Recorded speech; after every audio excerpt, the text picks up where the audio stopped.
Now to the controversial changes for mammograms. A government task force is suggesting reversing some long-held guidelines on when women should get their first mammogram, and it is causing quite a stir. Our own Dr. Jennifer Ashton is here with more. Good morning, Doctor. Good morning, Maggie. It sure is. Breast cancer is the second leading cause of cancer deaths in women in the U.S., and with more than 192,000 cases and 40,000 deaths expected this year alone. Early detection saved my life. I mean, what more is there to say about that? 46-year-old Sheila Slaughter was diagnosed with breast cancer 3 years ago.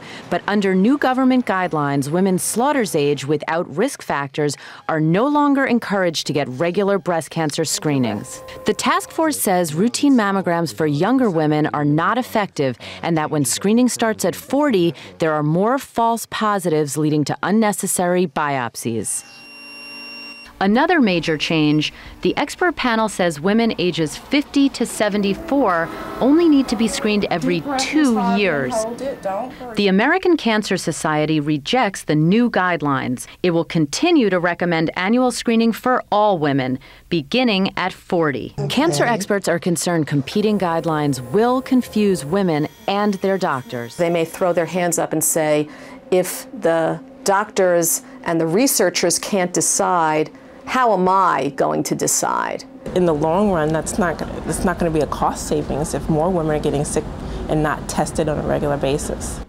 And it's important to note that these new guidelines do not apply to women who are at high risk for breast cancer or who have a family history of the disease, Maggie. Jen, is this task force changing its recommendations when it comes to other forms of screening, like seeing your doctor or self-exams? They're still recommending that women see their doctors regularly, but the task force does not recommend that women do self-breast exams because they say it has not been shown to save lives. That makes no sense. What could it hurt? Well, doesn't cost anybody they say that studies have shown that it leads to a lot of unnecessary biopsies and that it does not save lives due to breast cancer caught at earlier stages. Quite frankly, none of this seems to make sense to me. It goes against the recommendations we've heard for decades, certainly as long as I've been alive. And if you can save one life, why wouldn't you? It's right, Maggie, and that's part of it. But the way that the task force came to these guidelines in part was by doing research based on computer estimates. And what they found, for example, in younger women aged 40 to 49 is that they would have to do 1,900 mammograms